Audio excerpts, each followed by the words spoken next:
তোমার দিন যখন আসবে বন্ধু, সব কাজ কমপ্লিট করে তুমি মসজিদে চলে যাও, যেন তোমার পিছু টান না থাকে।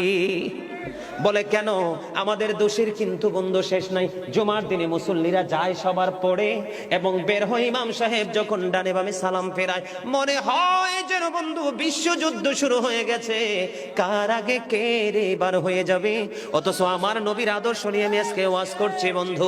মুসল্লিরা যায় রে সবার পরে, বের হয়ে আসে সবার আগে। এটা মুসলমানের কখনো চরিত্র হতে পারে না, তাকওয়া সম্পূর্ণ ব্যক্তির আদর্শ কখনো হতে পারে না। হাদিস শরীফ খুলে দেখি বন্ধু, আমার নবী বলেছেন, রে আমার উম্মত, জুমার দিন সাইয়্যিদুল আইয়াম, সব দিনের চাইতে শ্রেষ্ঠ। ঈদুল ফিতর, ঈদুল আজহার দিনের চাইতেও দামি। এই জুমার দিনের ফজিলত বরকত নিয়ে আলোচনা করলে বন্ধু রাত একটাই কভার করা যাবে না, এত বরকত এই জুমার দিনের।